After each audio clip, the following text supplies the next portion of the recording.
Nous allons débuter notre conférence de presse. Déjà, je voudrais vous remercier d'être présents cet après-midi, vendredi donc, à 15h, où nous sommes amenés dans le cadre de ce collectif des candidats pour les municipales de Saint-Denis, pour les municipales de mars 2014, des candidats qui n'ont pas été retenus dans le cadre du débat télévisé organisé par Réunion Première.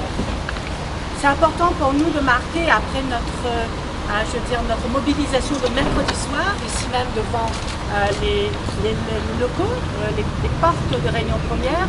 Nous avons eu, maille à partie avec la direction de Réunion Première qui finalement n'a jamais rien voulu entendre et n'a pas cessé en tout cas de nous tourner en bourrique, excusez-moi de l'expression, pour nous démontrer que finalement notre place, nous n'avons pas de place au sein de ces débats. Et aujourd'hui, donc, nous sommes concertés avec Jean Colélia et Daniel Couni. Ce parti pris doit cesser et ce rééquilibrage est nécessaire en tout cas parce que nous ne sommes pas des petits candidats, nous sommes des candidats comme les autres et nous voulons bien évidemment être traités de la même manière dans cette logique d'équité. C'est pour ça que nous sommes là cet après-midi. Ce n'est qu'un début dans le cadre de nos représailles parce que nous n'allons pas nous arrêter là. Nous aurons l'opportunité d'en débattre et de vous exposer beaucoup plus en détail. En tout état de cause, nous voulons cet après-midi, Jean, Daniel et moi-même, marquer notre désaccord.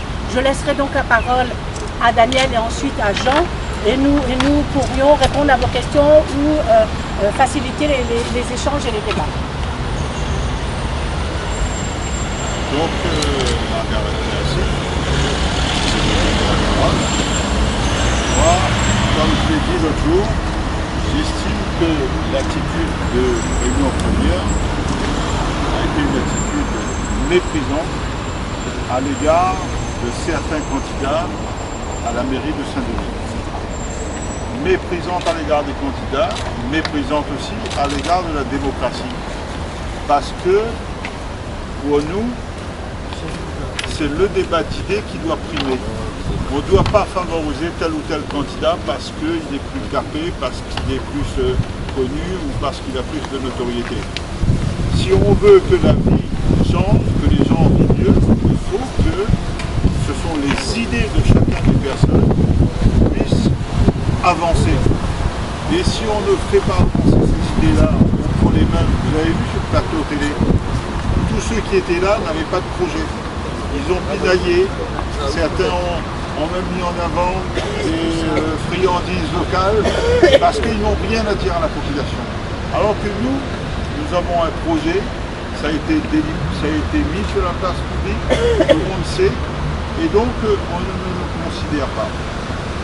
Nous disons que cette attitude a consisté pour Réunion Première à faire entrer, comme d'habitude, le verbe de la puissance publique dans le fruit sain de la démocratie. C'est-à-dire que les forces de l'argent, les puissances financières quittent l'attitude pour conserver la Réunion sous cloche et empêcher qu'il y ait un développement. Avec cette attitude consistant à venir montrer qu'il y a deux candidats qui vont faire les choses, eh bien les forces de l'argent continueront à faire tourner comme ils le veulent la Réunion, pendant que les petits seront toujours plus petits. Les gros vont toujours s'enrichir. Et donc, quelles étaient les conséquences? Moi, Daniel Couni, Margaret aussi, Jean aussi, je pense, on n'a pas le gouvernement avec nous, on n'a pas le Sénat avec nous, on n'a pas l'Assemblée nationale avec nous, on n'a pas le Parlement avec nous. Ces gens-là savent très bien que s'ils veulent faire agir sur le prix à la Réunion, eh bien il aurait fallu prendre toutes les décisions qui permettent bien évidemment de réduire les bénéfices financiers de ces entreprises-là en préservant les plus petits. Comme ils ne l'ont pas fait, voilà le résultat aujourd'hui de cette politique. Eh bien, c'est toute la Réunion qui paye de cette stratégie, de ce jeu d'apprenti sorcier mis en place par Victor Lurel. Et ce sont ces gens-là qui poussent Réunion Première pour continuer à aller dans ce sens, afin que les vrais candidats que nous sommes ne puissent pas mettre sur la place publique, ne puissent pas discuter des vrais sujets et qui viennent nous embrouiller avec leur machin pour que, à la Réunion, on continue à faire appliquer ce qu'on appelle la politique de rente. C'est-à-dire que l'État, l'Europe envoie l'argent à la Réunion, une poignée de gens accaparent, ils mettent de la poste, ils s'en vont, la grande majorité, il reste la bouche ouverte, la main tendue, il attend un petit contrat. Et celles et ceux, comme par hasard, ils vont le mettre en avant, eh bien, qu'est-ce qu'ils demandent pour la population réunionnaise? Il n'y a qu'à les écouter. Contrat. Il veut un petit contrat aidé. Donnez-moi 2000 contrats, donnez-moi 4000 contrats, 40 000 contrats pour la population. Personne ne se bat pour un vrai boulot. On arrête là parce que ce n'était pas le but. Le but, c'est de dire nous sommes là pour dénoncer l'attitude de la RFO, de Réunion Première, qui joue la politique du gros contre le petit. Bravo. Je commencerai tout simplement. Merci Daniel, merci Margaret. La question est posée aujourd'hui. Qui a décidé, sur quels critères ils se sont fondés pour inviter les candidats de Saint-Denis à venir débattre mercredi? On est à se poser des questions aujourd'hui, à se dire comment ils se sont organisés pour le faire. 5 candidats viennent débattre mercredi, 5 élus. Alors, est-ce que aujourd'hui, les médias servent vraiment à la population, au public, ou bien servent à quelques élus ou à un gouvernement? Voilà la question que doit se poser aujourd'hui. On est en train d'essayer à Saint-Denis aujourd'hui de bagrer la force citoyenne. Comment je veux vous dire? Aujourd'hui à Saint-Denis, il y a des personnes capables, il y a des jeunes, moins jeunes, qui viennent en politique, capables de faire changer Saint-Denis aujourd'hui. Aujourd'hui on nous dit quoi? Il y a 5 personnes qui viennent montrer leur projet, et vous, même vous avez un bon projet, reste de case. Ça, il faut nous réfléchir. Pourquoi? Parce que l'important. Aujourd'hui, à Saint-Denis, il y a plusieurs candidats qui sont en capacité de gérer avec leur équipe.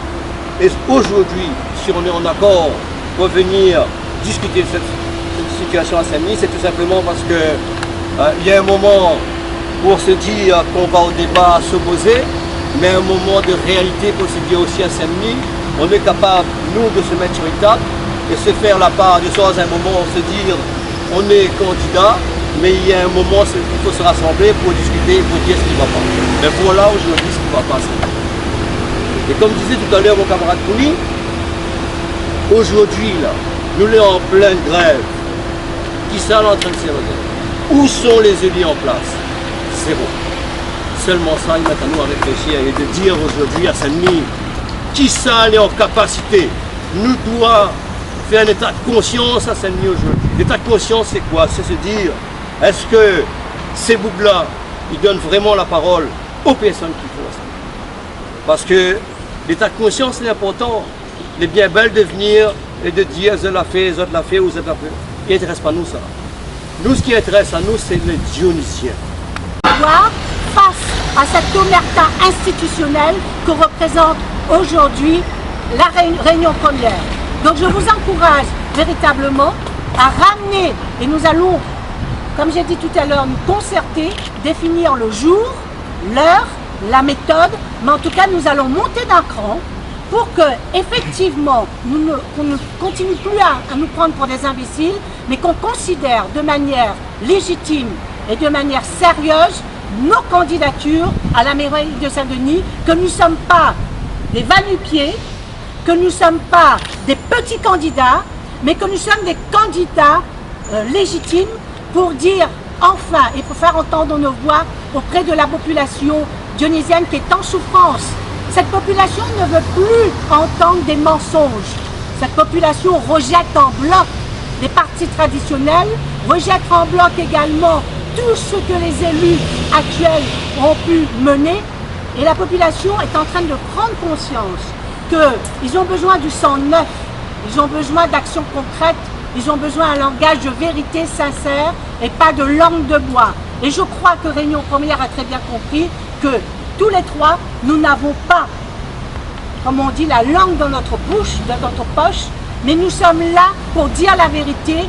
Et haut et fort, nous allons dire cette vérité. Nous allons oser crier haut et fort, non seulement nos mécontentements, mais nous allons dire haut et fort que cette institution, cette politique de pouvoir mettre uniquement les deux candidats et de pouvoir manipuler, inciter la population à voter uniquement pour ces deux candidats, que nous ne sommes pas du tout d'accord et que nous voulons nous insurger contre cela.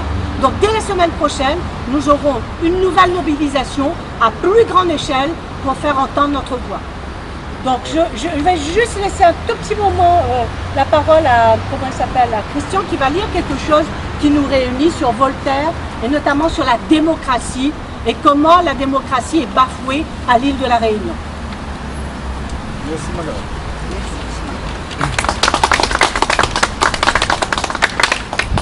Vous voyez ce drapeau, c'est le drapeau de la commune. Quand les Versaillais sont arrivés, ils ont tué les communards parce que c'était le refus de l'esprit de la République. Ce drapeau, comment dire, est bafoué dans ce système dans cette forme de système électoral. Il s'agit d'un déni de démocratie à RFO Saint-Denis.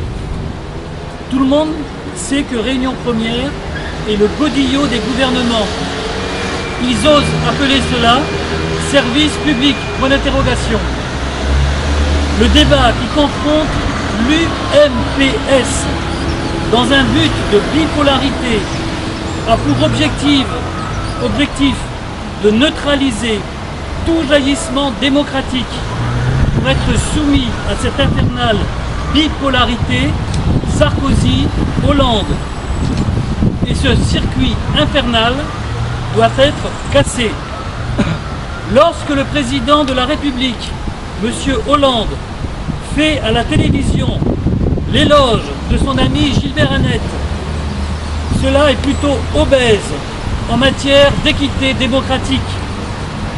Il est vrai que nos candidats ici présents incarnent les valeurs d'une gestion honnête et cela peut déranger. Donc Réunion Première coupe, tranche, exclut, jette au fond du puits le droit et la liberté de parole. Mes amis, ce geste d'exclusion n'est pas anodin. Il exprime le refus ou la peur d'un vrai débat démocratique. Mais il peut aussi avoir un effet positif. Nous sommes là, nous sommes déterminés. C'est celui de la pierre angulaire qui devient la base du socle du temple. Celui tout simplement d'une vision politique avec comme seul horizon le bien de la cité. Comme le rappelait Émile Zola, lorsque la vérité est en cours, rien ne peut l'arrêter. L'esprit de la commune ou de la résistance ne se corrompt pas à l'usure du temps. Dans l'histoire, le verdict populaire exprime la bonté irrésistible d'une liste fédératrice et participative. Cela est inéluctable. C'est cela qui dérange. L'esprit de la participation était aussi cher au général de Gaulle. Il est toujours présent et vivant ici même, à Saint-Denis d'abord et avec nos camarades. Cela s'appelle la co-construction. Bravo, bravo.